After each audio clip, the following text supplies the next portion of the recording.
Assalamualaikum warahmatullahi wabarakatuh.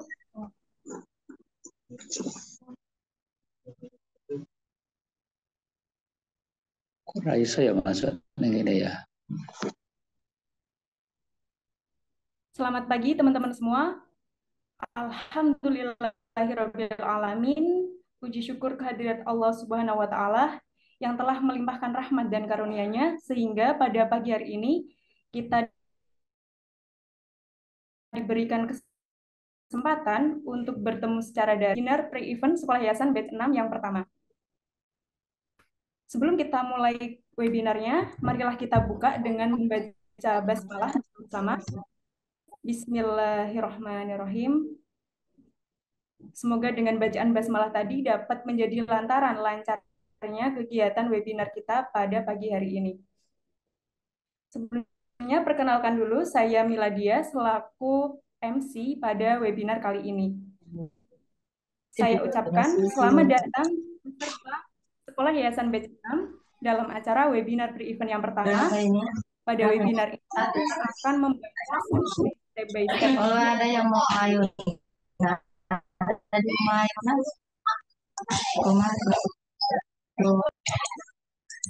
jadi pasti ini hanya di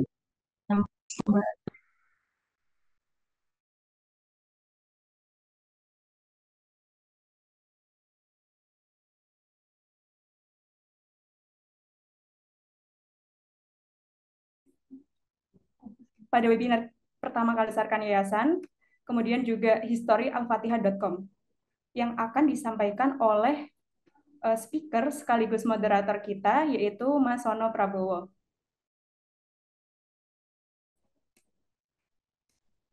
.com, kemudian entrepreneur, dan juga internet marketer. Beliau berasal dari Riau dan sekarang menetap di Semarang. Langsung aja kepada Mas Bowo, waktu dan tempat saya persilakan. Assalamualaikum warahmatullahi wabarakatuh. Ustadz-ustadzah semua, teman-teman semua, biar waktunya singkat, padat, kita akan ngobrol banyak hal. Nanti sebelum event, kalau bisa teman-teman semua aktif ngejapri Mbak Admin untuk webinar dengan tim saya. Nanti ada webinar sama tim media, ada webinar sama tim Instagram, saya lupa lah. Biasanya sih ada 5-10 kali webinar sebelum event. Dikejar aja tim kita. Mbak, besok saya mau webinar, besok webinar, pagi webinar, malam webinar boleh. Kalau sama saya biasanya sampai 3 kali, 5 kali webinar. Kenapa begitu? Karena setiap yayasan, Allah kasih karunia kelebihan yang berbeda-beda. Nah, itulah yang sedang kita gali, yang sedang kita cari. Kalau teman-teman nanyanya, Mas, bagaimana cara fundraising-nya? Sama. Cara fundraising tidak ada perbedaan. Kalau kita ngomongin fundraising, kalau teman-teman nanya bagaimana dengan cara mengembangkan medianya, itu sama. Tapi kalau pertanyaannya adalah bagaimana cara membesarkan yayasan, langkah awal dari mana, itu setiap yayasan berbeda-beda. Kenapa? Karena ada yayasan yang Allah kasih karunia berupa ketokohan yang kuat dan terkenal. Di yayasan ini ada tokohnya. Tokohnya banyak dikenal orang. Misalnya gitu. Nanti melalui tokoh ini kita akan memulai membesarkan yayasan. Kan sudah ada kelebihannya, sudah ada tokoh, misalnya gitu. Yang kedua, ada yayasan yang punya kelebihan di media. Yayasan ini punya program followers di Instagram sama di TikToknya gede. Maka dari besarnya media ini nanti akan kita gunakan untuk membesarkan programnya. Nah, ada juga yayasan yang berkembang pesat, berkembang itu dari program. Programnya bagus, dikenal banyak masyarakat, dikenal banyak umat, jamaahnya banyak, pengikutnya banyak dari program tersebut. Contohnya, dia punya sekolah. Sekolahnya besar. Setiap tahun yang daftar sampai berlebih-lebih. Nah, kan programnya udah gede nih. Atau dia punya pesantren yang santrinya sampai ribuan. Nah, berarti kan program pendidikannya sudah besar. Atau program gerakan. Misalnya program sedekah, program kajian, itu jamaahnya banyak. Nah, bisa jadi nanti dari program inilah kita akan membesarkan yayasan.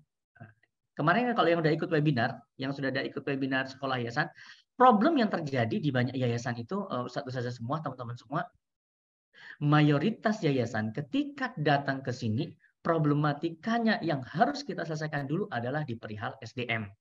Ada apa di SDM? Rata-rata teman-teman yang datang di sekolah yayasan datang ke sini, setiap yayasan uniknya itu ada toksitnya. Uniknya ada toksitnya. Kenapa ada toksit di yayasan? Kenapa ada orang-orang yang malah memecah dari dalam? Karena sebenarnya kalau kita sedang berada di jalan dakwah, ini kan yayasannya muslim semua. Saya yakin sekali setan itu paling nggak suka dengan lembaga dakwah. Pendidikan kah, kajian kah, komunitas kah. Maka cara biar di lembaga dakwah ini nggak maju, pecah saja dari dalam. Hasut saja dari dalam. Maka nanti apa? Yayasan rata-rata ada toksitnya. Apa itu toksit? Toksit adalah karyawan yang sudah nggak suka dengan pimpinan, tim yang nggak suka dengan pimpinan, atau partner yang sudah nggak suka dengan timnya dan sebaliknya, tapi dia menghasut orang lain. Kalau nggak suka dia pendam, tidak mempengaruhi orang lain, tidak masalah. Ini masalahnya mempengaruhi orang lain. Atau dia bergabung dengan kelompok toksit.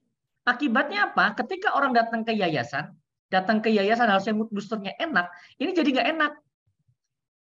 Yang harusnya ngantor datang ke yayasan itu, kita hari ini mau menyelesaikan program ini, hari ini kita mau realisasi bantuan ini gitu. Tapi jadi nggak mood. Kenapa? Karena di dalamnya sudah nggak kompak. Nah, kenapa ini terjadi? Nah, apa sebabnya kok di yayasan itu ada toksitnya, ada masalahnya, ada saling hasut, ada saling fitnah dan sebagainya? Pertama, setan paling nggak suka dengan lembaga dakwah, maka dihasutlah dari dalam. Nah, yang kedua ini adalah kesalahan pimpinannya. Wah. Maka nanti kalau kita udah ngelola yayasan, apapun kesalahan tim di bawah, biasakan itu kesalahan saya, kesalahan leader. Walaupun secara tidak langsung bukan kita, tapi sebenarnya kita penyebab utamanya. Kenapa? Karena ternyata rata-rata kita lupa membangun budaya yang ada di yayasan.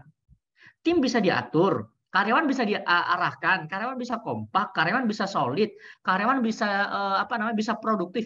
Itu kalau culture-nya terbentuk. Nah, pertanyaan berikutnya, apa culture yang sudah kita bangun untuk yayasan kita? Apa budayanya? Kalau di Al-Fatihah ada lebih dari 15 budaya yang kita bangun. Contohnya, pagi kita halakoh. Sebelum kerja itu kita halakoh, baca Quran sama baca Asmaul Husna. 10 menit sebelum zuhur, itu sudah ada sholat tahrim, semua karyawan wudhu, sholat. Habis sholat mereka makan, habis makan semua lampu satu kantor kita matikan. Mereka tidur. Nanti jam 1, mau kerja, mereka wajib baca Quran 1 lembar. Habis asar, wajib baca Quran 1 lembar. Habis asar. Terus pas pulang, itu mereka semua baca Al-Waqiah bareng-bareng. Kecuali hari Jumat baca Al-Mulk. Nah, terus 2 minggu sekali ada futsal untuk cowok. Kalau cewek ada Zumba. Jadi harus ada aktivitas yang mengeluarkan keringat. Terus di sini manggilnya Mas dan Mbak. Nah, nanti dari manajemen yayasan barulah nanti ada budaya yang kita bangun lagi. Nah, apa budaya yang kita bangun? Kita harus mapping ada berapa banyak karyawan Gen Z-nya, ada berapa banyak karyawan Gen Y-nya, ada berapa banyak karyawan Gen X-nya. Karena ini nanti menjadi strategi mengelola karyawan. Kalau teman-teman semua banyak karyawan Gen Z atau Gen Y, kalau gajinya flat, mereka rata-rata monoton. Teman-teman boleh nanti buka TikTok Al-Fatihah School, itu kita punya sekolah TK KB. Di situ gaji guru nggak boleh flat. Nanti buka Al-Fatihah School, followers TikToknya 370.000. Sekolah kita setiap tahun bisa penuh pendaftarannya, rata-rata tahunya dari TikTok. Orang yang daftar itu wali santri, itu tahunya dari TikTok. Nah, bagaimana kita bisa mendapatkan followers TikTok sebesar itu? Kita simple sama guru-guru. Salah satu KPI yang kita bangun kredit gaji untuk guru itu adalah konten. Satu konten 10.000. Gaji pokoknya kecil banget, hanya 500.000. Tapi dia ada kredit konten satu. Yang kedua ada challenge. Semua tim itu harus ada challenge-nya. Di TK kita bangun challenge. Ustazah, kalau tembus 10.000 followers, semua ustazah dapat 1 juta. Yang bikin konten. Ternyata 2 bulan dapat 10.000. 2 bulan dapat 10.000 followers. 3 bulan dapat 50.000. 6 bulan dapat 100.000. Cuma cepet sekali itu naiknya. Untungnya apa? Yayasan jadi terkenal. Yang kedua, kita bisa monetize TikTok tadi menjadi apa? TikTok affiliate, jadi TikTok Shop, bisa TikTok Live. Kita bisa jualan banyak hal dari TikTok. Jadi apa? Yayasan dapat sumber pemasukan tambahan. Tidak melulu dari fundraising. Itu hanya mengandalkan guru-guru TK. Sama juga dengan guru RTA, guru Rumah Tafis Al-Fatihah. Itu sama. Kita bikinkan TikTok, mereka dapat KPI dari situ, dapat kredit dari situ. Itu kalau Gen Z ya, Gen Z itu gajinya boleh apa? Gajinya jangan flat kalau bisa. Beda sama, tapi perbedaan sama Gen X bagaimana? Kalau Gen Z, Gen Y ini gampang baperan masalahnya. Pressure sedikit update status, ya Allah jahat sekali manajer saya, pembina saya, wah gitu. Kalau anak-anak muda tuh kayak gitu. Tapi kalau yang Gen X, yang tua-tua, mereka lebih loyal. Masalahnya untuk hal teknologi, kadang mereka lemah. Maka nanti teman-teman harus mengimbangi sama tim yang muda-muda. Al-Fatihah sampai saat ini, nah ini belum cerita tentang Al-Fatihah ya. Ini cerita tentang Al-Fatihah dulu deh sebelum panjang lebar ke sana. Nah, ini saya cerita tentang Al-Fatihah. Al-Fatihah itu baru berdiri 2017. Kita punya karyawan baru di 2018.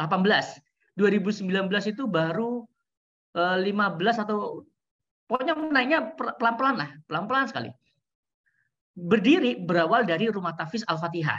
Apa itu Rumah Tafis Al-Fatihah? Pada saat itu waktu saya kuliah S1, saya sering ke Malaysia. Dapat beasiswa belajar pendidikan Quran untuk anak-anak autis, tunarungu, dan sindrom. Ternyata di Malaysia kok pendidikan Quran bisa modern ya, pakai AC, pakai ini dan sebagainya. Terus saya datang kembali ke Indonesia, saya ngelihat kok anak-anak ngaji di TPQ, waktu itu TPQ yang dekat kontrakan saya aja. Kok ngaji di TPQ, ngaji 5 menit, mereka nunggunya 30 menit. Kok anak-anak malah lebih senang main HP daripada ngaji? Dari berbagai masalah yang ada di masyarakat, barulah berdiri Rumah Tafis Al-Fatihah. Kita bikin tagline, pendidikan Al-Quran yang menyenangkan untuk anak-anak yang ketagihan game, ketagihan HP. Bahkan di situ kita tulis, kalau ngajinya udah bagus, tahsinnya udah bagus, tajwidnya udah bagus, nggak boleh ngaji di sini. Malah unik. Kenapa kita bikin tagline itu? Karena pada saat itu banyak orang tua pengen masukin anaknya ke Rumah Tafis, kok syaratnya lulus tahsin. Harus lulus tajwid. Sedangkan orang tuanya pengen anaknya bisa ngaji, maka dimasukkan ke Rumah Tafis. Maka kita bikin tagline khusus untuk anak-anak yang ketagihan game, ketagihan HP. Ternyata program ini di kota-kota itu sangat dibutuhkan. Metodenya simple. Nah biasanya kalau kita udah diskusi dengan teman-teman sekolah yayasan, ketika ngelihat Rumah Tafis kita, mereka tanya metodenya. Padahal salah satu hal yang membesarkan Rumah Tafis itu metode menurut saya malah nomor 30. Metode itu malah nomor 20. Yang paling utama itu bukan metode. Yang paling utama adalah bagaimana kesan pertama ketika anak-anak itu datang ke Rumah Tafis kita itu happy. Kita membangun kesan pertama dulu. Pada saat itu kita Rumah Tafis nggak pakai AC, nggak pakai TV, nggak pakai AC, nggak pakai TV, nggak pakai, kita cuma pakai apa namanya, pakai dapur. Pakai dapur, kita nggak pakai ruang dapur kita. Pakai ruang dapur, pakai kipas, pakai karpet sederhana. Cuman pada saat itu yang membuat anak-anak berkesan, setiap hari mereka dapat bintang. Kita cetakan bintang, nanti teman-teman datang ke sini kan 1 hari tur keliling cabang Al-Fatihah. Itu mereka dapat bintang, bintang kertas gitu, kita cetak di percetakan, kita potong. Setiap dapat 50 bintang, bintang itu dikumpulkan di ustazahnya, mereka nanti dapat 1 sertifikat. Apa itu sertifikatnya? Sertifikatnya adalah bahwa dia sudah menghafal 1 surat. Selama 30 dengan mengumpulkan 50 bintang dan menghafal 1 surat. Kita sudah memprediksi anak-anak yang ketagihan game, ketagihan HP ini 1 bulan minimal sudah hafal An-Naba. Ingat ya, segmen kita adalah anak-anak yang udah ketagihan HP, ketagihan game. Jadi ngajinya benar-benar masih jauh. Namun orang tuanya ketika melihat anaknya bisa menghafal Quran, itu happy-nya luar biasa. Happy-nya luar biasa. Nah, yang kedua, selain kita ngasih bintang, setiap hari ada dokumentasi foto-foto anaknya di-upload di grup wali santri. Yang ketiga, ketika hari Kamis itu kan setoran. Hari Kamis itu setoran, hafalan. Ustazahnya kalau di tempat kami dari awal berdiri, ketika anak ngasih buku setoran, yang di sebelah kanan yang di sebelah kanan guru itu adalah tripod. Jadi kita kasih tripod, standby sama HP-nya. Nah, ketika anaknya setoran, kita foto secara candid sama ustazahnya. Nah, foto candid ini kita upload lah ke grup wali santri. Apa yang dilakukan wali santri ketika melihat foto-foto anaknya setoran? Mereka happy-nya luar biasa. Gimana nggak happy? Selama ini anaknya ketagihan HP, ketagihan game, tiba-tiba ngeliat anaknya setoran. Walaupun setorannya cuma Allah misalnya gitu. Atau cuma Anas, tapi mereka bahagia. Nah, ketika anaknya dapat foto-foto setoran secara candid tadi, apa yang dilakukan orang tua? Update status WA, update status Instagram, update status Facebook. Dari situ orang tuanya bertanya-tanya apa? Tetangganya, keluarganya, masyarakat bertanya-tanya, ngaji di mana, ngaji di mana, ngaji di mana? Ya diceritain ngaji di Rumah Tahfiz Al-Fatihah. Maka Rumah Tahfiz Al-Fatihah agak unik. Sebelum kita buka cabang udah penuh. Ini winning program. Kita menyebutnya winning program pendidikan. Rumah Tahfiz Al-Fatihah. Singkat cerita, jadi ada pesantren. Lalu ada ambulan 2, ada studio, lalu ada sekolah, ada hotel karantina Quran. Itu kita beli hotel pas pandemi parah-parahnya. Jadi pas 2019, 2020 ketika terjadi pandemi parah-parahnya, Al-Fatihah sudah diambang tutup. Kita waktu itu nyewa 16 rumah. Kita orang yang beraliran nggak dibangun dulu. Kenapa? Karena mendidik lebih sulit daripada membangun. Nah, pada saat pandemi parah-parahnya, kita rugi 500 juta, 16 rumah nggak kepakai. Apa yang kita lakukan? Yang kita lakukan pada saat itu kita melakukan fundraising. Pembangunan pesantren, pembebasan tanah, dan sebagainya. Nah, bahasa yang kita gunakan pada saat itu adalah, nah ingat ya, fundraising. Ketika Bapak ini kalau teman ini ya, nggak semua yayasan fundraising ya, nggak semua yayasan melakukan fundraising. Ingat itu. Alumni beberapa nggak fundraising sama sekali. Kenapa? Karena keuangan yayasannya sudah sangat stabil. Dari SPP stabil. Terus bahkan ada kemarin alumni tabungan siswanya saja 1 M lebih. Tabungan siswa itu 1 miliar lebih. Nah, nanti teman-teman yang bergerak di bidang sekolah, di bidang pesantren, nanti kita akan ada bahas value pesantren. Bahas branding pesantren. Bahas branding sekolah. Kadang sekolah kita minus, karena kesalahan strategi kita dari awal. Itu nanti, webinar kedua kita bahas itu. Bahas namanya program. Nah, kita kembali lagi ke Al-Fatihah. Ketika terjadi pandemi parah-parahnya, rumah-rumah, jalan-jalan di portal, saat itu kita fundraising. Kalimat yang kita gunakan saat fundraising adalah Assalamualaikum warahmatullahi wabarakatuh, ayah bunda. Al-Fatihah sudah berdiri 3 tahun. Saat ini kita mendidik sekitar lebih dari 1.000 santri penghafal Quran di kota Semarang dan sekitarnya. Qadarullah hari ini kita diuji terjadinya pandemi bersama-sama. Ekonomi susut, orang panik dan sebagainya. Nah, Al-Fatihah selama 3 tahun berdiri ini kita tidak bebasin tanah, kita tidak melakukan pembangunan. Kenapa? Karena bagi kami mendidik lebih sulit daripada membangun gedung. Nah, namun Al-Fatihah diambang tutup karena 16 rumah yang kita sewa itu tidak ada aktivitas sama sekali. Nah, kami berikhtiar di saat pandemi seperti ini kita pengen bebasin tanah, kita pengen bangun kantor, kita pengen bangun pondok. Ternyata 6 bulan dapat 2,5 miliar di saat di portal jalan-jalannya. Saat jalan-jalan di portal kita dapat 2,5 miliar. Jadilah bangunannya, jadilah pondoknya. Nah, apa yang bisa kita ambil hikmahnya adalah ketika melakukan fundraising ternyata itu di Al-Fatihah nggak ada tokoh. Sampai hari ini nggak ada tokoh. Nggak ada tokoh, nggak ada proposal, nggak pakai kota amal, nggak pakai celengan. Tapi yang support Al-Fatihah sekitar 26.000 kalau nggak salah, 26.000 donatur yang bergabung dengan Al-Fatihah. Nah, nanti kita ngomongin fundraising nanti ada 26.000. Hikmahnya apa? Pelajaran pentingnya apa? Ternyata dalam melakukan fundraising itu yang kita tulis adalah urgensi dan benefitnya. Selama ini yayasan itu ketika fundraising itu hanya mencantumkan emosionalnya atau mencantumkan manfaat dari sedekah, wakaf dan sebagainya. Padahal dari persepsi donatur mereka sudah tahu sedekah itu baik, wakaf itu baik, udah tahu. Yang mereka inginkan adalah apa urgensinya ikut program ini, satu. Yang kedua, dapat benefit apa. Nah, ngomongin benefit dalam mengelola yayasan, kita biasanya melupakan 2 hal dari 3 hal. Apa itu? Ada 3 hal yang harus kita rawat. Nah, masalahnya mayoritas yayasan, tidak sedikit yayasan, hanya 1 hal yang dia rawat. Apa itu? Penerima manfaat. Kalau sekolah, yang menerima manfaat siswa. Kalau pesantren, santri. Kalau kegiatan sosial, anak-anak yatimnya, duafa, fakir miskinnya, atau orang yang terkena bencana alam, itu penerima manfaat. Penerima manfaatnya benar-benar dilayani, totalitas dirawat. Bu, gimana kabarnya hari ini? Ananda sudah sehat belum? Assalamualaikum Bu, ini dari yayasan kita mau ngasih bantuan ini. Sampai mereka lupa ada 2 hal yang nggak dirawat. Siapa yang 2 hal yang harus kita rawat? Yang harus kita rawat adalah karyawannya sama donaturnya. Jadi nanti ada manajemen cara merawat karyawan, cara merawat donatur. Itu kita rawat. Karena nggak penerima manfaatnya siapa, yang memberikan manfaat siapa, yang menjalankan manfaat itu siapa. Maka kita sebagai pengelola yayasan, kita ini apa sih sebagai pengelola yayasan positioningnya? Positioning kita sebagai pengelola yayasan, kita hanya pelayan. Kita hanya jadi narahubung. Kalau di Al-Fatihah kita branding, kita hanya pelayan. Apa maksud pelayan? Masyarakat butuh sekolah, kita fasilitasi sekolah. Masyarakat butuh pesantren, kita fasilitasi pesantren. Masyarakat pengen bayar sedekah, kita fasilitasi sedekah. Masyarakat pengen bayar wakaf, kita fasilitasi wakaf. Masyarakat pengen bayar zakat, kita fasilitasi lembaga zakat. Masyarakat butuh tempat ibadah, kita fasilitasi masjid. Masyarakat butuh layanan kesehatan, kita fasilitasi ambulan. Masyarakat butuh bantuan beras, kita kasih fasilitas bantuan beras. Nah, kita ini hanya pelayan. Nah, teman-teman melayanin apa? Dari 3 hal itu.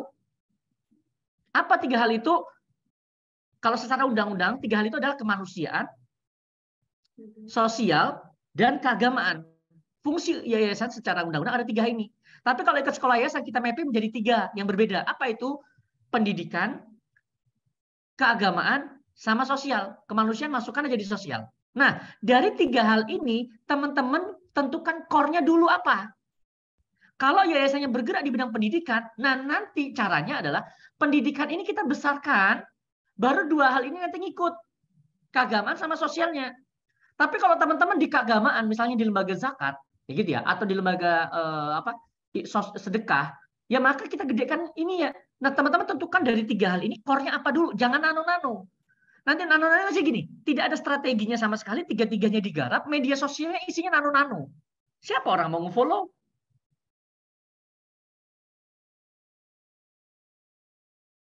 Apa? Sekolah juara. ACT dulu ada Global Wakaf, Global Zakat, itu yayasan-yayasan yang berbeda-beda. Kenapa? Karena branding dari awal kemanusiaan. Nah, core-nya ini nanti menentukan langkah kita ke depannya positioningnya sebagai yayasan yang dikenal sebagai lembaga pendidikan, kemanusiaan, atau ke sosial atau keagamaan. Oh, yayasan kita bergerak di bidang masjid, gitu ya. Maka dari masjidnya yang gede, berarti kita ke keagamaan. Nah, nanti strateginya kita mulai dari program masjid. Bagaimana masjidnya besar, nanti pendidikannya ikut. Tapi biasanya saya merekomendasikan core-nya adalah pendidikan. Biasanya saya merekomendasikan core-nya pendidikan. Nah, ngomongin program, besok kita ada ngomongin program. Kemarin ada alumni. Tempat makannya mewah banget. Tempat makannya mewah banget waktu webinar sama saya. Nanti teman-teman, webinar yang kedua itu hanya berdua ya, hanya webinar antar yayasan. Nanti webinar kedua saya minta tolong teman-teman semua siapin PPT, tampilkan semua aktivitas kegiatan yayasannya, gambar-gambar gedungnya, gambar-gambar santri dan sebagainya, tolong tampilkan. Nah, nanti kita webinar berdua. Nah, nanti kita cari ide bareng, cari clue bareng bagaimana dari mana nanti kita bisa berbenah, dari mana kita bisa membangun yayasan. Nah, kemarin ada alumni, tempat makannya mewah banget. Saya tanya, kenapa dibikin mewah? Tempat makan di pesantren. Karena kita merasa nanti orang tuanya kasihan di rumah kalau melihat anaknya makan dengan tempat yang sederhana. Jadi dibikin mewah. Tempat tidurnya pakai AC. Pakai AC. Tempatnya benar-benar nyaman banget. Padahal dia kekurangan rumah buat pembangunan. Saya tanya, berapa SPP-nya per bulan? Gitu. Per bulan 900.000. Hah? 900.000 itu udah termasuk makan, pendidikan sekolah, pendidikan pondok, dengan fasilitas pakai AC, laundry, 900.000 doang. Waktu itu 900.000 doang. Nah, kita tanya, dengan value sebanyak ini, kenapa kamu tulis 900.000? Nah, ini kita ngomongin value ya. Kalau ngomongin value, teman, Bapak Ibu semua, Ustaz semua, ternyata orang tua mendaftarkan anaknya ke pesantren itu karena banyak faktor. Ada yang mendaftarkan anaknya zaman dulu orang mendaftarkan ke pesantren itu kan karena faktornya rame, itu clue-nya. Di era modern ada banyak faktor. Kadang orang mondokkan anaknya ke situ karena bersih tempatnya. Ada orang pengen mondokkan anaknya di situ karena tempat tidurnya pakai tempat tidur susun. Jadi orang tua ngerasa nyaman, tenang meninggalkan anaknya di pondok karena anaknya tidur di tempat tidur susun. Ada lagi orang mondokkan di situ karena tempatnya ada di gunung, jadi sejuk, nggak kepanasan. Ada orang yang pengen mondok di situ karena core dari program pondoknya adalah tahfiz. Orang tuanya pengen anaknya mondok tahfiz gitu. Ada pondok yang core-nya adalah kitab, pengen orang tua anaknya bisa baca kitab. Ada orang yang pengen anaknya mondok di situ karena apa? Karena disiplin, pinter bahasa, lulusannya sudah terkenal, lulusannya sudah diakui, misalnya ke Gontor, misalnya gitu. Nah, ternyata ada banyak faktor yang membuat anak itu orang tua itu memondokkan di situ. Nah, kita kembali ke alumni tadi. Dengan banyaknya value, ternyata tempat tidurnya pakai AC, ruang ngajinya pakai AC, itu value. Tempatnya bersih, makannya enak, tempat makannya seperti di restoran, benar-benar seperti di restoran. Kalau kayak gitu, dengan value sebanyak ini, harusnya value ini kan yang kita tampilkan, kita ceritakan berulang-ulang bahwa walaupun tidak diceritakan secara langsung, nanti ada strategi ya, strategi menceritakan value itu tidak diceritakan secara langsung. Kenapa sih bikin 900.000? Harusnya value sebanyak ini bikin aja 3 jenis biaya bulanan. 1.400.000, 1.700.000 sama 2 juta. Biasanya orang tua rata-rata pilih yang tengah-tengah. Pilih yang tengah-tengah. SPP-nya sekarang dari SPP saja sekarang udah 80 juta lebih. Naik 2 kali lipat hanya dari SPP. Belum dari fundraising dan sebagainya. Ingat, ada banyak value kadang yang teman-teman miliki tapi tidak pernah diceritakan. Ada lagi alumni. Ada alumni, ini kita ngomongin alumni ya. Tadi kan di awal saya cerita, setiap yayasan itu punya kelebihan. Allah kasih karunia. Karunia inilah yang kadang kita nggak tahu. Nah, ada 6 langkah membesarkan yayasan. Pertama adalah SDM, kedua adalah program, yang ketiga adalah media, yang keempat adalah finance engineering-nya, yang kelima adalah networking-nya, yang keenam adalah regenerasi. Dari 6 ini, setiap yayasan punya kelebihan di 6 titik ini. Saya yakin sekali punya kelebihan di 6 titik ini. Mas, yayasan saya sudah usianya 30 tahun. Ini adalah generasi kedua. Biasanya generasi keduanya cara berpikirnya jauh lebih muda dan dia biasanya lebih ngerti banyak hal tentang teknologi. Maka ini kelebihan. Ada yayasan, dia punya networking yang luas. Dia banyak kenalan. Maka yayasannya banyak disupport oleh relasi-relasinya. Ada yayasan yang kelebihannya di finance. Nomor 4. Ternyata latar belakang pendirinya adalah seorang pengusaha, maka keuangan udah pasti stabil, disupport oleh usahanya. Ada yayasan yang kelebihannya di media. Ini siapa? Ini biasanya zaman dulu, ini adalah tokoh. Kalau tokohnya terkenal, biasanya medianya adalah tokoh, mulut ke mulut. Tapi masalahnya adalah kalau tokohnya meninggal dunia, yayasannya mulai redup. Nah, di era modern, medianya ada banyak. Ada media online, ada media offline, ada media gratis, ada media berbayar. Nanti kita bahas ini panjang lebar. Nah, yang nomor 2 ada program. Ada yayasan yang programnya bagus. Pendidikannya bagus. Sehingga banyak diterima masyarakat. Yang nomor 1, SDM. Kita ngomongin 3 hal sekarang. SDM-nya bagus. Kalau SDM-nya bagus, program sama medianya kira-kira bagus nggak? Pasti bagus. Kemungkinan besar bagus. Kalau SDM di sini bagus, 2 hal ini bisa bagus. Tapi kalau programnya gede, programnya bagus, membesar, ya kan itu. Programnya bagus, membesar, medianya bagus dan membesar, tapi kalau SDM-nya bermasalah bubar. Ada nggak yayasan-yayasan besar yang bubar? Tidak sedikit. One Day One Juice dulu booming, bikin event di stadion, wah, yang datang ratusan ribu orang, puluhan ribu orang, sekarang redup. Nah, ada apa? Nah, kita tahu sedikit. Ada lagi dulu Laskar Sedekah sampai masuk Kick ND. Programnya bagus, medianya bagus. Yang di cabang-cabang sekarang ambulannya sudah ganti branding, bikin yayasan sendiri-sendiri. Dan masih banyak yang lainnya. Ini dia apa? Ketika programnya bagus, ini banyak dibangun dari komunitas. Tapi melupakan SDM. Nah, SDM mulai dari siapa? SDM mulai dari leadernya. Masalahnya adalah leader di yayasan, terutama yang bergerak di bidang masjid atau yang dibangun dari komunitas, terlalu banyak orang. Padahal leader ini pengambil keputusan, tapi biasanya mengambil keputusannya terlalu lama karena banyak orang yang ikut campur. Ini biasanya masjid. Maka ini pastikan clear dulu di atasnya. Kalau SDM-nya bagus, insya Allah lain-lainnya bagus. Nah, kuncinya adalah leader ini harus meningkatkan kapasitas dan kapabilitasnya. Kalau leadernya sudah ngerti tentang kan ada petugas dari ada teknis dari info. Hmm. Nah, perjuangan KP itu kabarnya ada polisi buat cek kalau Platform mana? yang tengah-tengah ruangan CS itu apa sih? Oh, iya. Polisi lokal. Ya. Bahasa apa tadi ya? Bro, bahasa apa tadi? Tadi bahasa apa ya Mbak ya? Saya lupa. Leader. Oh iya leader ya. Sorry. Nah, leadernya, mohon maaf tidak sedikit leader yayasan yang sudah ahli di bidang Quran, ahli di bidang fikih, lulusan luar negeri, Mesir gitu, lulusan mana-mana dan sebagainya. Tapi kan mohon maaf kita belum tentu ahli mengelola karyawan, belum tentu tahu tentang media, belum tentu tahu cara mengembangkan program. Mau nggak mau kita belajar. Nah, ketika kita tahu, apakah kita ngurusi ke teknis? Enggak juga. Kalau kita udah punya karyawan, yang penting leadernya tahu pentingnya hal itu, nanti tim kita yang bergerak. Terutama adalah meningkatkan cara kepemimpinannya. Ada banyak cara, ada banyak cara leadership. Karakter leadership ini bagaimana? Ada orang leadership yang konsepnya adalah ketika karyawan melakukan masalah, dia wait and see. Ada karyawan nih jadi toksik. Karyawan toksik suka menghasut yang lain. Kalau ada karyawan baru kemungkinan besar nggak betah gara-gara dihasut dia. Nah, leader konsep satu adalah wait see. Udahlah kita tunggu dulu, insya Allah dia berubah. Misal gitu, udah kita tunggu aja dulu. Leader dua, konsep leader dua adalah dia karakternya positive thinking. Karyawan sudah bermasalah, sudah jadi toksik, udahlah kita nasihati, kita rubah dia. Karakter ketiga, ada orang ketua yang leadership-nya adalah cut off. Setiap ada yang bermasalah, udah offin aja deh. Kita nggak enak hatian loh. Biasanya ketua yayasan itu rata-rata nggak enak hati. Unik yayasan. Yayasan itu unik banget, Pak.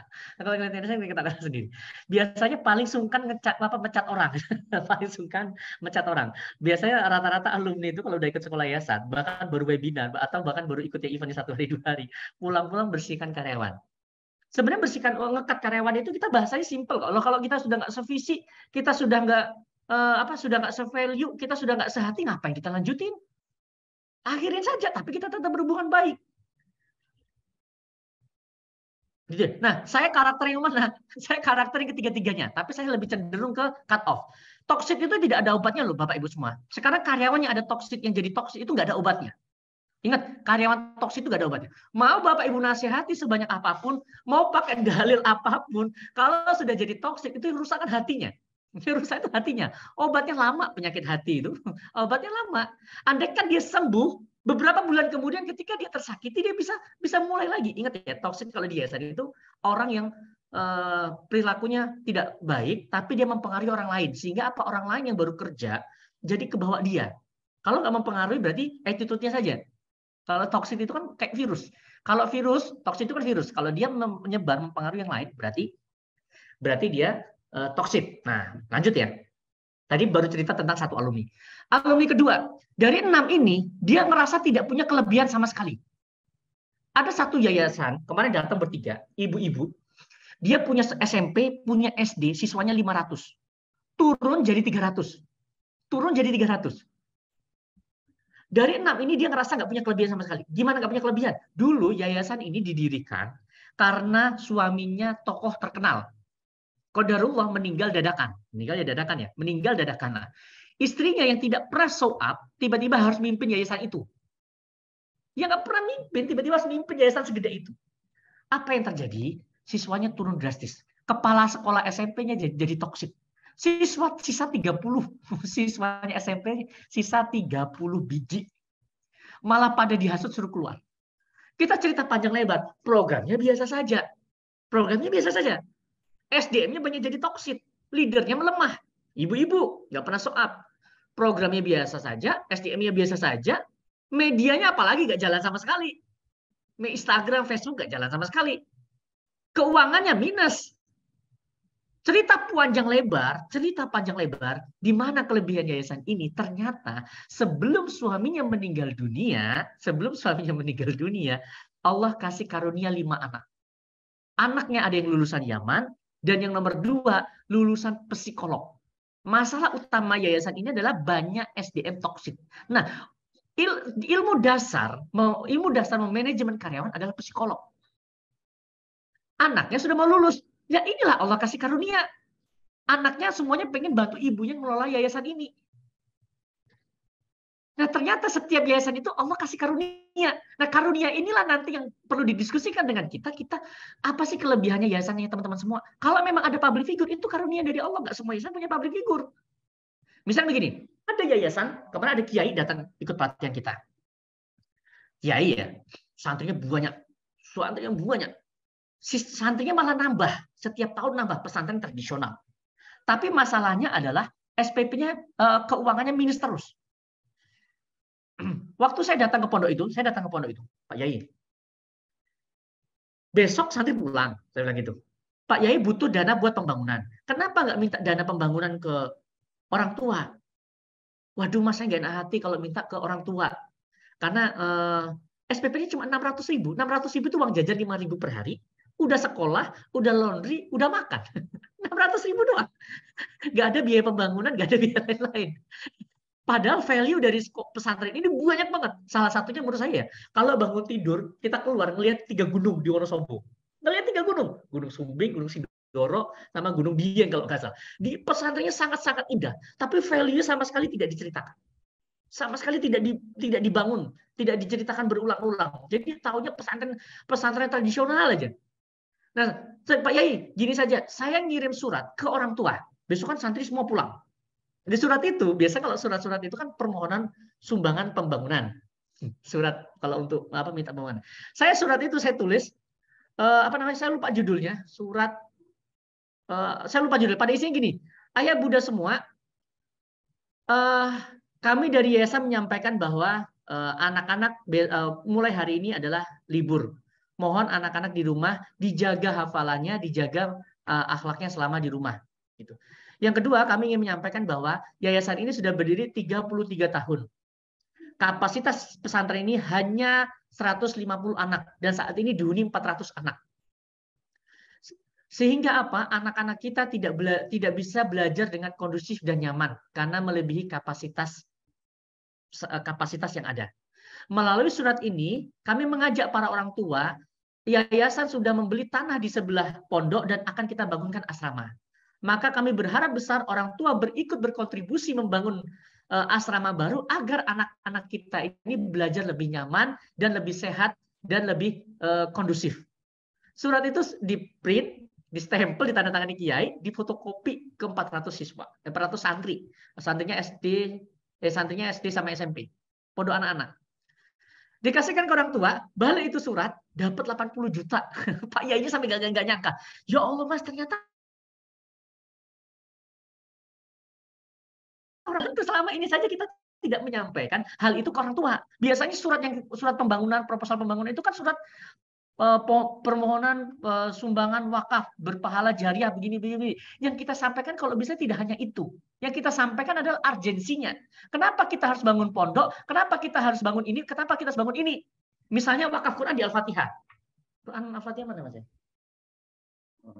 Ada biasanya Quran Al-Fatihah. Ambilkan Quran Al-Fatihah. Misalnya Al-Fatihah, wakaf Quran di Al-Fatihah. Ya. Ini wakaf Quran di Al-Fatihah kita per tahun 1 M lebih kalau nggak salah. 1 M sampai 2 miliar wakaf Quran di Al-Fatihah. Kenapa orang wakaf Quran? Kalau kita ngomong wakaf Quran berpahala jariah, menyelamatkan kita menjadi amal yang kita bawa menikmati dan sebagainya.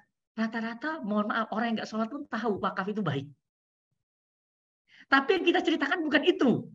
Maka tapi kan ada yang melihat iklannya Al-Fatihah kan, kita nggak nangis-nangis, kita nggak ini tentang iklannya Al-Fatihah. Yang kita ceritakan tentang wakaf Quran adalah kenapa harus wakaf Quran di Al-Fatihah. Value itu yang kita ceritakan. Nah, pertama yang kita ceritakan adalah kalau wakaf Quran di Al-Fatihah, Qurannya Quran khusus hafalan. Kita pakai tikror. Di sini wakaf Quran A5 100.000. Padahal kalau kita beli Quran ini Quran Tikror di Tokopedia 85.000, ongkirnya bisa 20.000 sampai 30.000, 100.000 lebih. Wakaf Quran di Al-Fatihah hanya 100.000.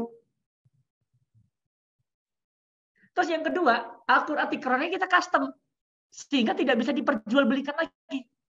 Yang selanjutnya, yang keempat, nama muwakifnya ditempel. Yang kelima, muwakifnya dapat foto video unboxing Quran ini waktu baru di video, ya kan? Terus kita tulis nama muwakifnya sama tanggal wakafnya, ditulis, kasih foto videonya. Yang keempat, dikasih e-sertifikat. Apa yang terjadi? Ada banyak value yang kita buat program wakaf Quran ini, ada banyak value yang kita bangun, dapat laporan spreadsheet juga. Qurannya sudah dibelikan belum? Sudah didistribusikan belum? Itu mereka dapat laporan spreadsheet. Nah, dari value yang kita bangun ini, ya kan? Dari value yang kita bangun ini, wakaf Quran repeatnya sangat-sangat besar. Mereka sangat besar. Kalau udah wakaf Quran di sini, wakaf Quran berterusan. Terus operasionalnya dari mana? Pertanyaan itu. Operasionalnya adalah kalau kita cetak Quran skala banyak di Syamil Quran, ini dapat harga 50.000. Wakaf Qurannya 100.000. Kita sampaikan ke donatur. Kalau ibu beli Quran Muslim, itu nilai apa belinya 100 ribuan. Wakaf Quran di tempat kita 100.000. Tapi donatur tahu kita belinya per sampai 2.000 Qurannya belum dibelikan. Biasanya begitu. Jadi kita per batch. Per batch itu 500 juta. Ini gambaran. Nanti kita bahas ini. Bahas ini nanti ya. Ini contoh value yang kita bangun dari wakaf Quran. Value fundraising. Ngomongin fundraising itu nanti. Nah, ngomongin fundraising tadi. Pada intinya begini, teman-teman semua. Yayasan kita bisa berkembang pesat kalau teman-teman semua punya data. Kalau ngomongin fundraising ya, saya nggak tahu apakah yayasan ini semua akan fundraising atau tidak. Maksudnya begini. Ada pejabat datang ke yayasan kita ngasih dana wakaf pembangunan 1 miliar, misalnya begitu. Ngasih dana pembangunan 1 miliar. Atau dari komunitas, dari 5.000 orang, masing-masing 10.000 kali 5.000 berapa lah? Jadilah 500 juta misalnya gitu. Jadilah 500 juta, kita dikasih apa namanya? Tidak bisa on kamera. Atau yang kedua, kita dikasih 500 juta dari 5.000 orang. Kalau Al-Fatihah pilih yang 500 juta dari 5.000 orang. Bukannya 1 miliar. Kenapa? Karena 5.000 orang tadi ketika kita berikan laporan, kita maintenance, mereka akan memberikan ulang, mereka akan repeat ulang, mereka akan transfer ulang. Jadi apa? Jadi bulan depan jadi 450, bulan depannya jadi 400, jadi 450, jadi 300, jadi 200. Tapi berterusan, yang 500 juta tadi jadi 3M, jadi 4M. Tapi kalau yang 1 miliar tadi biasanya cuma 1 seumur hidup. Maka clue-nya dalam fundraising itu bagaimana nanti teman-teman semua bisa mengumpulkan data sebanyak-banyaknya. Yang ini punya alumni, ingat alumni itu aset yang sangat mahal. Alumni itu lebih loyal, alumni itu lebih respect. Ini punya banyak alumni, coba udah didata belum alumninya? Itu aset loh alumni itu. Misalnya sekolah, pesantren, butuh bangun masjid. Hanya butuh 100 juta untuk fondasi. Alumni semua ditelepon satu-satu, di WA satu-satu. Sesusah-susahnya alumni ngasih 10.000, 20.000 mereka ikut kontribusi. Itulah alumni. Ini makanya yayasan-yayasan usianya 20 tahun, 30 tahun itu sayang banget kalau data asetnya apa? Itu namanya aset digital, itu aset database. Misalnya begini, teman-teman punya SMP. Gitu ya. Siswanya 300. Di sebelah ada SMA. Teman-teman nggak punya SMP. Ada SMA Islam juga. Yang SMA datang ke SMP. Bu, boleh nggak saya beli data siswa ibu? 300 siswa tadi. Saya beli 20.000 per nomor, misalnya gitu. Per data. Laku nggak kira-kira? Laku. Sangat-sangat laku lah. Kenapa begitu? Karena ini data yang tertarget. Ini adalah orang tua yang Muslim, orang tua yang anaknya sekolah di pendidikan Islam, kan gitu. Orang tua yang melek tentang pendidikan Islam, kan gitu. Terus anaknya masih SMP yang kemungkinan besar lanjut ke SMA. Sedangkan yayasan ini nggak punya SMA. Dijual laku nggak? Laku. Makanya kalau admin mau nakal, gitu, staf yayasan mau nakal, itu bisa dijual. Ada nggak yang dijual-jual? Ada. Orang bank misalnya gitu, admin bank. Itu kan karena jual data juga. Makanya jangan heran, tiba-tiba ada tukang kartu kredit nawarin di tempat kita, ada telepon dari sales ini. Karena mereka jual data, jual data kita ke orang lain. Nah, sekolah itu udah punya data, alumni. Terus nanti ada maintenance orang tua ya, maintenance orang tua, melayani apa? Yang kita rawat itu salah satunya orang tua. Yang ini bergerak di bidang siswa, yang bergerak di bidang pendidikan. Kadang orang tua lupa dirawat. Bagaimana cara merawat orang tua? Gini teman-teman, kan teman-teman punya data kakak itu, Itu dirapikan. Data admin itu pekerjaannya banyak banget, bukan hanya nerima pendaftaran, ngimpun data, enggak. Salah satu tugas admin itu membuat data kapan orang tua ulang tahun. Orang tua mana saja yang pengusaha, orang tua mana saja yang pejabat, itu nanti treatmentnya berbeda. Kalau yang pejabat-pejabat, kalau mau liburan, pas liburan, silaturahmi, harus silaturahmi. Kalau mau lebaran, ngasih hampers misal gitu. Terus semua orang tua kalau ulang tahun, pihak yayasan itu ngirim WA. Assalamualaikum Bunda Fulan, kami dari yayasan ini mengucapkan barakallahu fikum, selamat hari lahir gitu. Itu cara merawat orang tua. Sampai segitunya pekerjaan kita merawat orang tua. Pekerjaan CS kita, kalau orang tuanya update status itu di komen. Masya Allah Bunda, hati-hati di jalan, kalau lagi dalam perjalanan. Nah kita sampai mana dalam merawat mereka? Ada data orang tua yang harus kita rawat. Silaturahmi dan sebagainya, itu mengelola data. Nah, cuman bagaimana cara mendapatkan data nanti kita cerita. Total data yang kita olah itu sekitar 100.000 WA ada. Yang pernah berkomunikasi dengan kita. 100.000. Salah satu triknya itu biasanya kita bagi-bagi e-book, bagi-bagi desain, bagi-bagi apapun. Itu nanti kita mengumpulkan banyak data. Puasa kemarin berapa fundraising-nya? Al-Fatihah puasa kemarin fundraising-nya 2M. Pengimpunan kita 2M, itu mayoritas dari donatur lama, bukan donatur baru. Kurban tahun kemarin kita 239 ekor. Sekelas rumah Tafis ya, kita motong 239 ekor, sohibul kurbannya datang cuma 3 orang. Nggak ada datang. Kita dari 26.000 donatur kalau nggak salah, itu yang pernah ketemu kita under 20 orang. Under 20 orang. Sisanya nggak pernah ketemu kita. Tapi kenapa mereka lanjut terus di tempat kita? Nah, nanti ada namanya merawat donatur. Itu nanti teknis-teknis berikutnya. Nah, kita ambil pelajaran lagi dari yayasan lain. Angkatan kemarin ada yayasan di SMP kalau nggak salah. Siswanya 400, menjadi sekolah Islam terbesar di kota tersebut. Mana sih hasilnya ya? Hah? Itu mana sih? Menjadi siswa terbesar di kota tersebut. Apa yang terjadi? Ketua yayasannya, pendiri yayasannya, setiap malam nggak bisa tidur. Setiap malam nggak bisa tidur. Saya tanya, kenapa nggak bisa tidur? Dia insomnia berat. Dulu saya ikut yayasan lain. Saya di situ ditendang, Mas, diusir misalnya itu. Saya padahal yang membesarkan yayasan tersebut. Terus saya mendirikan yayasan saya sendiri. Saya mendirikan yayasan sendiri, yayasan saya besar. Qadarullah, ada yang hasad sama Mas di situ. Jadi saya stres berat, nggak bisa tidur. Data yayasan dicolok. Manajemen datanya masih lemah. Kita kalau kerja di yayasan, semua data kita masukkan di Google Drive. Jadi kita sistem kerja kita di spreadsheet sama Google Drive. Kita nggak main Excel, Word itu nggak sama sekali. Di tempat kami sudah masuk sholat zuhur dulu ya. Oh ini udah setengah ya. Sayang banget nih kalau nggak bisa Zoom nih. Kita akhirin aja gimana teman-teman? Ini ada yang udah masuk sholat zuhur kayaknya dari Sulawesi dan sebagainya. Oke, sebelum saya lanjutin sedikit. Ini nggak tahu direkam atau enggak. Semoga direkam lah. Kalau direkam nanti bisa dibagikan. Terus 90% karyawannya jadi toksit. 90% karyawannya jadi toksit. Ternyata karena faktor stres tadi, pimpinannya itu terlalu kaku. Terlalu kaku. Di tempat kita itu kalau ada karyawan ulang tahun itu dirayain semuanya. Semuanya ikut memberikan merayakan ulang tahun itu, tapi pakai cara yang sangat sederhana. Dari yayasan hanya memberikan tumpeng, terus semua karyawan memberikan jajan tidak boleh lebih dari 5.000 rupiah. Jadi kita makan tumpeng bareng pas kuliah karyawan. Nah, salah satu strategi mengelola karyawan adalah kita bikin kuliah karyawan. Tapi teman-teman teknis ini nanti kita ajarin semua. Di acara nanti kita ajarkan semua. Itu turun drastis, turun drastis. 90% karyawannya toksik. Terus kenapa nggak dipecat, Sat? Kita ada di kota kecil, rekrutmennya susah. Padahal rekrutmennya yang lemah. Teman karir-al-fatihah.com, nanti boleh buka karir-al-fatihah.com. Teman, kalau diceritain semua, ustaz-ustaz semua, ini nggak selesai. Sampai malam, sampai besok pun nggak akan selesai.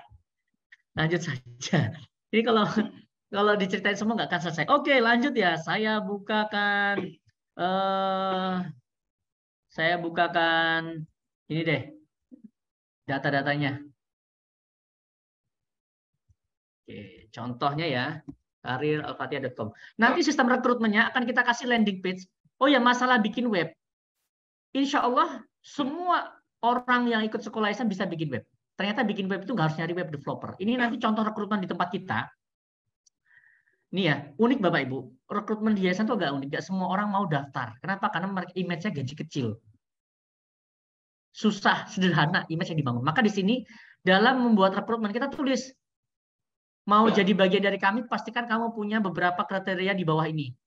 Kita tulis growth mindset, positive thinking. Kita butuh banget nih orang yang selalu bisa melihat banyak hal dari sisi positifnya. Nih, di atas skill itu adab, di Al-Fatihah adab attitude baik, nilai penting loh. Passion is nothing without attitude. Kamu orang yang kalau bantu orang merasa seneng nggak? Kalau iya berarti kamu nih yang kita cari, social value, balance dan sebagainya. Fasilitasnya kita tulis, ruang kerja cukup asik dan nyaman, pakai AC, lingkungan mendukung dan untuk beribadah, lingkungan juga mendukung untuk berbuat baik, ada coffee and teh, jadi bisa ngopi kapan aja, makan siang juga ada. Kalau guru ya tinggal di asrama dapat makan 3 kali, nggak usah khawatir, cari kos, kita fasilitasi asrama. Ini bahasanya, yuk gas, gabung yuk. Bahasa kita bahasa non formal. Kandidat yang kita cari ini. Nah, ini ada tampilan-tampilannya, keseluruhan karyawan. Nah, di sini nanti ada rekrutmen, misalnya misalnya desain grafis ya. Klik. Nah, di sini udah ada formnya nanti. Semua teman-teman ini nanti dikasihkan. Dikasih kayak gini. Jadi nanti teman-teman bisa bikin web. Terus landing page rumah Tafis ya. Tafis alfatihah.com. Nih, nanti dapat ini juga, teman-teman tinggal ganti logo, ganti isi. Nih ya, Rumah Tafis Al-Fatihah, pelopor pendidikan Tafis Al-Quran yang menyenangkan untuk anak-anak yang belum bisa mengaji, ketagihan gadget atau game. Daftar sekarang. Video pembelajaran. Nah, ini ya, contoh kita putar.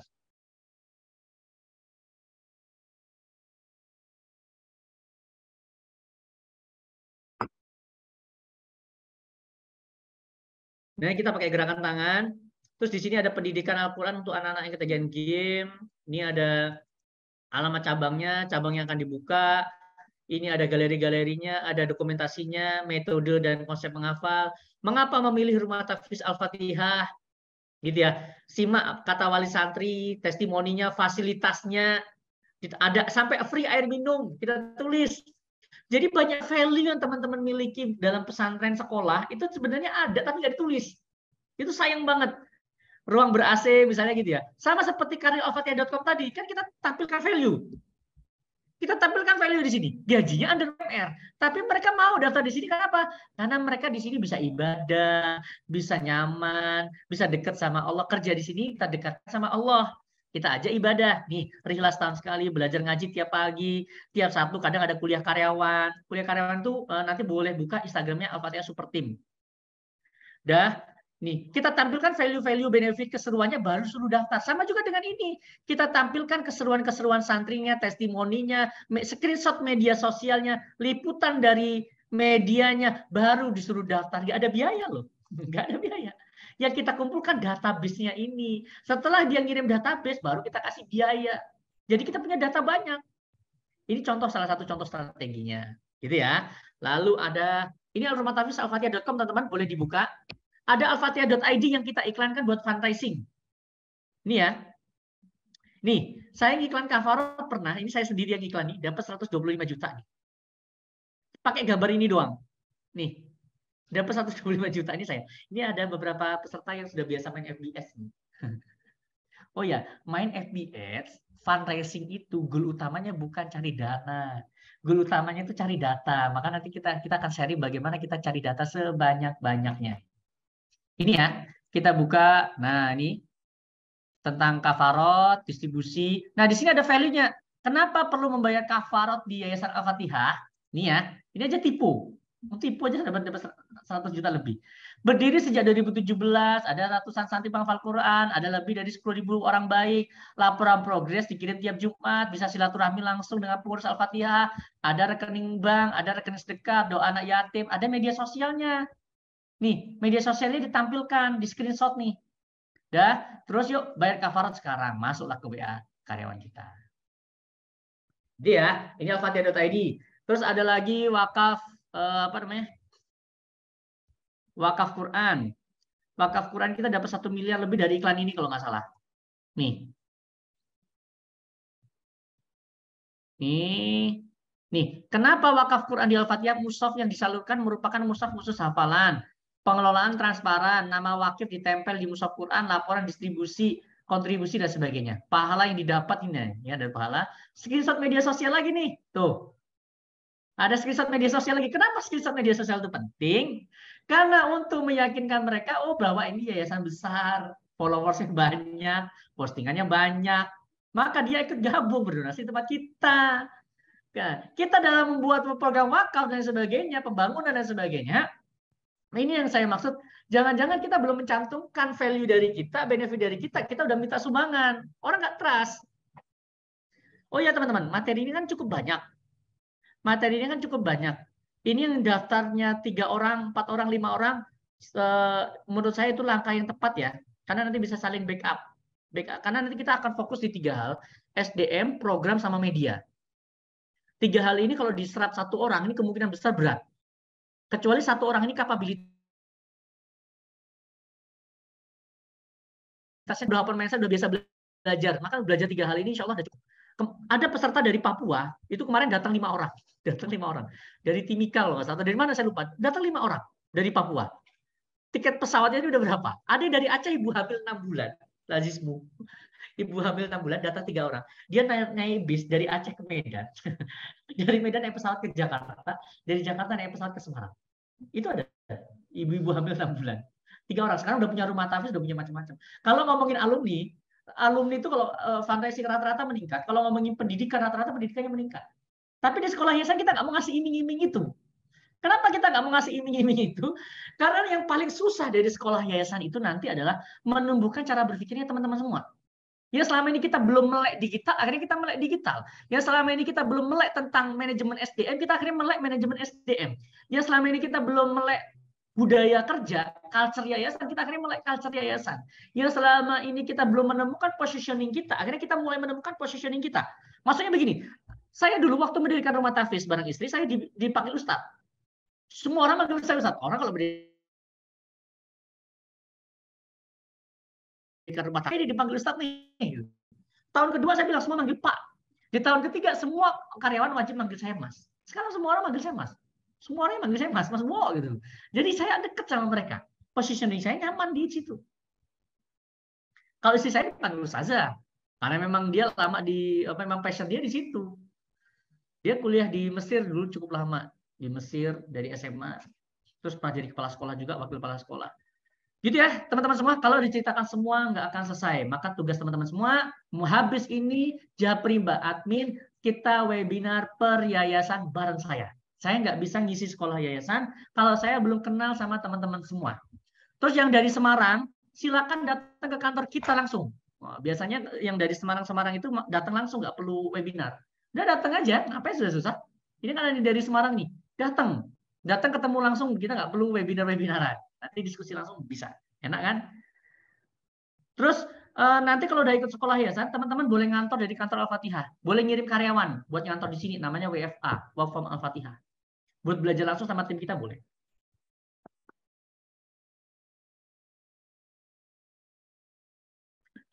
Ada lebih besar 1 miliar, tapi nggak kita ceritakan. Kita nggak mau ngiming-ngimingin tentang fundraising. Kenapa? Karena kalau kita belum siap dari SDM, fundraisingnya gede, nanti akan menimbulkan problem baru.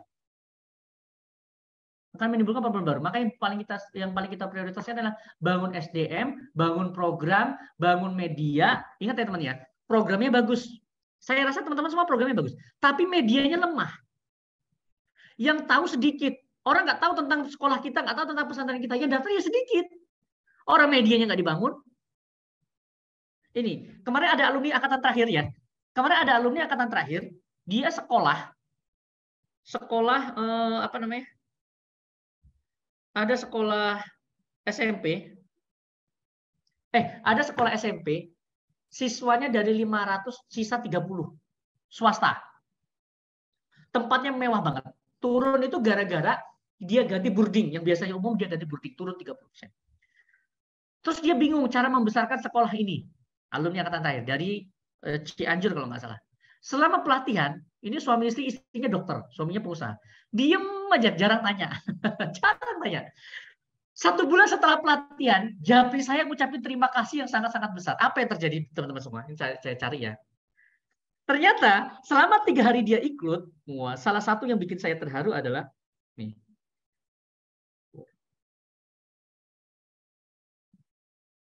Nih. Dia yayasannya berkembang pesat, yayasannya langsung gampang viral. Ini ya, apa nggak kelihatan ya? Al-Madinah Boarding School, cari aja. Al-Madinah Boarding School. Ternyata dia punya aset yang sangat besar, yaitu apa? Siswanya adalah rata-rata anak SMP kalau nggak salah. Di sini langsung rajin bikin konten. Viewsnya 6.000, 1,8 juta, 4.000 viewsnya gede-gede semua. Salah satu membesarkan yayasan itu triknya adalah dengan adanya media. Nah, media itu rata-rata nggak dibangun. Sekarang tuh dia followersnya naik, ada yang TikToknya langsung gede, nih, kontennya langsung meningkat drastis. Orangnya diam-diam aja selama ikut pelatihan, suami istri dokter. Sekarang saya terharu lah melihat progresnya. Ternyata problemnya apa? Toksiknya ada juga. Banyak toksiknya, sehingga apa, kepala sekolah apa, dia sebagai pimpinan itu sungkan mau mengakhiri itu. Mau mengakhiri toksit itu karena positioningnya sangat kuat. Nah, nanti kalau teman-teman banyak toksit, ada problem-problem di situ, diskusikan dengan kita, siapa tahu nanti kita ada solusi.